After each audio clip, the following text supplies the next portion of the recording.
Hola, fortunatos y o fortuneros, muy buen día. Estamos aquí para que yo les lea la tercera parte del relato El caso de Charles Dexter Ward de Howard Phillips Lovecraft. Ahora, si les está gustando esto que estoy haciendo, por favor, denle like, suscríbanse, comenten y abajo en la descripción del video tienen el cafecito por si quieren aportarme algo. Bueno, ahí empezamos. Un antecedente y un horror. 2. En 1766 se produjo el cambio final en Joseph Curwen. Fue muy repentino y pudo ser observado por toda la población porque el aire de ansiedad y expectación que le envolvía cayó como una capa vieja para dar paso inmediato a una mal disimulada expresión de completo triunfo.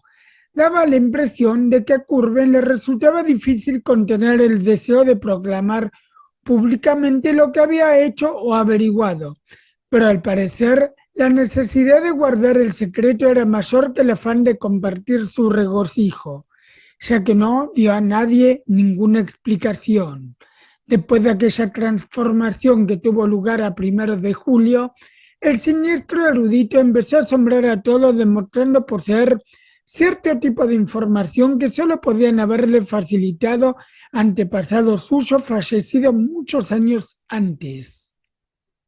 Pero las actividades secretas de Curwen no cesaron ni mucho menos con aquel cambio. Por el contrario, tendieron a aumentar, con lo cual fue dejando más y más sus negocios en manos de capitanes unidos a él por lazos de temor tan poderosos como habían sido anteriormente los de la miseria. Abandonó el comercio de esclavos alegando que los beneficios que le reportaba eran cada vez menores. Pasaba casi todo el tiempo en su granja de Pawtuxet, aunque de vez en cuando alguien decía haberle visto en lugares muy cercanos a cementerios, con lo que la gente se preguntaron hasta qué punto habrían cambiado realmente las antiguas costumbres del comerciante. Strawidin, a pesar de que sus periodos de espionaje eran necesariamente breves e intermitentes debido a los viajes que le imponía su profesión, poseía una vengativa persistencia de que carecían ciudadanos y campesinos, y sometía las idas y venidas de Curwen a una vigilancia mayor de la que nunca conocieran. Muchas de las extrañas maniobras de los barcos del comerciante habían sido atribuidas a lo inestable de aquella época, en que los colonos parecían decididos a eludir como fuera las estipulaciones del Acta del Azúcar. El contrabando era cosa habitual en la bahía de Narragansett, y los desembarcos nocturnos de importaciones ilícitas estaban a la orden del día. Pero Widin, que seguía noche tras noche a las embarcaciones que zarpaban de los muelles de Curwen, no tardó en convencerse de que no eran únicamente los barcos de la Armada de Su Majestad lo que el siniestro traficante deseaba evitar. Con anterioridad al cambio de 1766, aquellas embarcaciones habían transportado principalmente negros encadenados, que eran desembarcados en un punto de la costa situado al norte de Pawtuxet y conducidos posteriormente campo a traviesa hasta la granja de Curwen, donde se les encerraba en aquel enorme edificio de piedra que tenía 3 troneras en vez de ventanas. Pero a partir de 1766 todo cambió. La importación de esclavos cesó repentinamente y durante una temporada Curwen interrumpió las navegaciones nocturnas. Luego, en la primavera de 1767, las embarcaciones volvieron a zarpar de los muelles oscuros y silenciosos para cruzar la bahía y llegar a Nanking Point, donde se encontraban con barcos de tamaño considerable y aspecto muy diverso de los que recibían cargamento. Los marineros de Curwen desembarcaban luego la mercancía en un punto determinado de la costa y desde allí la transportaban a la granja, dejándola en el mismo edificio de piedra que había dado alojamiento a los negros. El cargamento consistía casi enteramente en cajones, de los cuales gran número tenían una forma oblonga, forma que recordaba ominosamente la de los ataúdes. Weedon vigilaba la granja con incansable asiduidad, visitándola noche tras noche durante largas temporadas. Raramente dejaba pasar una semana sin acercarse a ella, excepto cuando el terreno estaba cubierto de nieve, en la que habría dejado impresas sus huellas. Y aún en esos días se aproximaba lo más posible, cuidando de no salirse de la vereda o de caminar sobre el hielo del río vecino a la granja, con el fin de poder ver si había rastros de pisadas en torno a la casa. Para no interrumpir la vigilancia durante las ausencias que le imponía su trabajo, se puso de acuerdo con un amigo que solía beber con él en la taberna, un tal Eleazar Smith, que desde entonces le sustituyó en su tarea. Entre los dos pudieron haber hecho circular rumores extraordinarios, y si no lo hicieron, fue solamente porque sabían que publicar ciertas cosas habría tenido el efecto de alertar a Curwen, haciéndoles imposible toda investigación posterior, cuando lo que ellos querían era enterarse de algo concreto antes de pasar a la acción. De todos modos, lo que averiguaron debió ser realmente sorprendente. En más de una ocasión dijo Charles Ward a sus padres cuánto lamentaba que Weedon hubiese quemado su cuaderno de notas. Lo único que se sabe de sus descubrimientos es lo que Eleazar Smith anotó en un diario, no muy coherente por cierto, y lo que otros autores de diarios íntimos y cartas repitieron después tímidamente, es decir, que la propiedad campestre era solamente tapadera de una peligrosa amenaza cuya profundidad escapaba a toda comprensión. Se cree que Weedon y Smith quedaron convencidos al poco tiempo de comenzar sus investigaciones de que por debajo de la granja se extendía una red de catacumbas y túneles habitados por numerosas personas, además del viejo indio y su esposa. La casa era una antigua reliquia del siglo XVII, con una enorme chimenea central y ventanas romboides y enrejadas, y el laboratorio se hallaba en la parte norte, donde el tejado llegaba casi hasta el suelo. El edificio estaba completamente aislado, pero a juzgar por las distintas voces que se oían en su interior a las horas más inusitadas, debía llegarse a él a través de secretos pasadizos subterráneos. Aquellas voces, hasta 1766, constituían en murmullos y susurros de negros mezclados con gritos espantosos y extraños cánticos o invocaciones. A partir de aquella fecha, se convirtieron en explosiones de furor frenético, ávidos jadeos y gritos de protesta proferidos en diversos idiomas, todos ellos conocidos por Curwen, que provocaban réplicas teñidas en muchos casos de un acento de reproche o de amenaza. A veces parecía que había varias personas en la casa, Curwen, varios prisioneros y los guardianes de estos.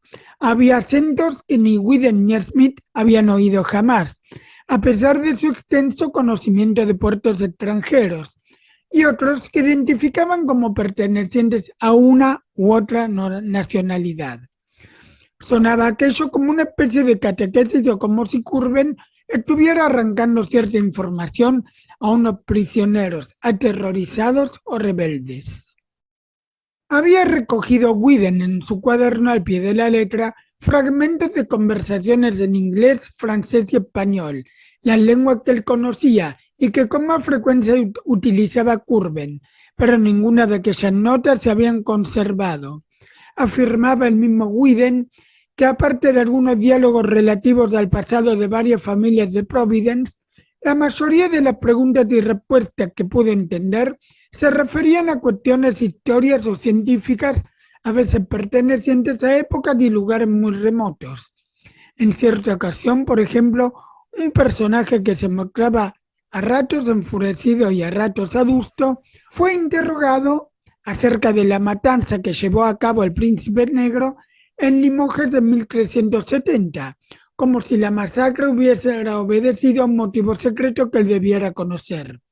Curwen le preguntó al prisionero, si es que era prisionero, si el motivo había sido el hallazgo del signo de la cabra en el altar de la vieja cripta romana sita bajo la catedral, o el hecho de que el hombre oscuro del alto aquelarre de Viena hubiera pronunciado las 3 palabras. Al no obtener respuesta a sus preguntas, el inquisidor recurrió, al parecer, a medidas extremas, ya que se oyó un terrible alarido seguido de un extraño silencio y el ruido de un cuerpo que caía. Ninguno de aquellos coloquios tuvo testigos oculares, ya que las ventanas estaban siempre cerradas y veladas por cortinas. Sin embargo, en cierta ocasión, durante un diálogo mantenido en un idioma desconocido, Whedon vio una sombra a través de una cortina que le dejó asombrado y que le recordó a uno de los muñecos de un espectáculo que había presenciado en el Hatcher Hall en el otoño de 1764, cuando un hombre de Germantown, Pensilvania, había dado una representación anunciada como Vista de la famosa ciudad de Jerusalén, en la cual están representadas Jerusalén, el templo de Salomón, su trono real, las famosas torres y colinas, así como los sufrimientos de nuestro Salvador desde el huerto de Getsemaní hasta la cruz del Gólgota, una valiosa obra de imaginería digna de verse. Fue en aquella ocasión cuando el oyente, que se había acercado más de la cuenta a la ventana de la sala donde tenía lugar la conversación, dio un respigno que alertó a la pareja de indios, los cuales le soltaron los perros. Desde aquella noche no volvieron a oírse más conversaciones en la casa, y Whedon y Smith llegaron a la conclusión de que Curwen había trasladado su campo de acción a las regiones inferiores. Que tales regiones existían parecía un hecho cierto. Débiles gritos y gemidos surgían de la tierra de vez en cuando en lugares muy apartados de la vivienda y cerca de la orilla del río, a espaldas de la granja y allí donde el terreno descendía hasta el valle del Patuxet, se encontró oculta entre arbustos una puerta de roble en forma de arco y encajada en un marco de pesada mampostería, que constituía evidentemente la entrada a unas cavernas abiertas bajo la colina. Whedon no podía decir cuándo ni cómo habían sido construidas aquellas catacumbas, pero sí se refería con frecuencia a la facilidad con que por el río podían haber llegado hasta aquel lugar grupos de trabajadores. Era evidente que Joseph Curwen encomendaba a sus marineros las más variadas tareas. Durante las intensas lluvias de la primavera de 1769, los 2 jóvenes vigilaron atentamente las empinadas márgenes del río para comprobar si las aguas ponían al descubierto algún secreto soterrado. Y su paciencia se vio recompensada con el espectáculo de una profesión de huesos humanos y de animales en aquellos lugares donde el agua había cavado unas profundas depresiones. Naturalmente, el hallazgo podía tener diversas explicaciones, dado que en la granja se criaba ganado y por aquellos parajes abundaban los cementerios indios, pero Whedon y Smith prefirieron sacar del descubrimiento sus propias conclusiones. En enero de 1770, mientras Whedon y Smith se devanaban inútilmente los sesos tratando de encontrar una explicación a aquellos desconcertantes sucesos, ocurrió el incidente del Fortaleza. Exasperado por la quema del buque aduanero Liberty ocurrida en Newport el verano anterior, el almirante Wallace, que mandaba la flota encargada de la vigilancia de aquellas costas, ordenó que se extremara el control de los barcos extranjeros, a raíz de lo cual el cañonero de Su Majestad Sigonet capturó tras corta persecución a la chalana Fortaleza de Barcelona, España, al mando del capitán Manuel Arruda. La chalana había zarpado, según el diario de navegación, de El Cairo, Egipto, con destino a Providence. Cuidadosamente registrada en busca de material de contrabando, la chalana reveló el hecho asombroso de que su cargamento consistía exclusivamente en momias egipcias consignadas a nombre de marinero A, B, C, quien debía acudir a recoger la mercancía a la altura de Nanking Point y cuya identidad el capitán Arruda se negó a revelar. El vicealmirante Court de Newport, no sabiendo qué hacer ante la naturaleza de aquel cargamento, que, si bien no podía ser calificado de contrabando, tampoco se atenía por el secreto con que era transportado a las normas legales, dejó a la chalana en libertad, prohibiéndola atracar en las aguas de Rhode Island. Más tarde circuló el rumor de que había sido vista a la altura de Boston, aunque nunca llegó a entrar en aquel puerto. El extraño incidente fue muy comentado en Providence, y pocos fueron los que dudaron que existiera alguna relación entre el extraño cargamento de momias y el siniestro Joseph Curwen. Nadie que supiera de sus exóticos estudios y extrañas importaciones de productos químicos, a más de la afición que sentía por los cementerios, necesitó mucha imaginación para conectar su nombre con un cargamento que no podía ir destinado a ningún otro habitante de Providence. Probablemente apercibido de aquella lógica sospecha, Curwen procuró dejar caer en varias ocasiones ciertas observaciones acerca del valor químico de los bálsamos contenidos en las momias, pensando, quizás, revestir así al asunto de cierta normalidad, pero sin admitir jamás que tuviera participación alguna en él. Whedon y Smith no tuvieron por su parte ninguna duda acerca del significado del incidente y continuaron elaborando las más descabelladas teorías respecto a Curwen y sus monstruosos trabajos. Durante la primavera siguiente, al igual que había sucedido el año anterior, llovió mucho, y con tal motivo los dos jóvenes sometieron a estrecha vigilancia la orilla del río situada a espaldas de la granja de Curwen. Las aguas arrastraron gran cantidad de tierra y dejaron al descubierto cierto número de huesos, pero no quedó a la vista ningún camino subterráneo. Sin embargo, algo se rumoreó por aquel entonces en la aldea de Pawtuxet, situada a 1 milla de distancia, y junto a la cual el río se despeña sobre una serie de desniveles rocosos formando pequeñas cascadas. Allí, donde dispersos caserones antiguos trepan por la colina desde el rústico puente y las lanchas pesqueras se mecen ancladas a los soñolientos muelles, se habló de cosas misteriosas que arrastraban las aguas y que permanecían flotando unos segundos antes de precipitarse corriente abajo entre la espuma de las cascadas. Cierto que el Pawtuxet es un río muy largo que pasa a través de regiones habitadas en las que abundan los cementerios.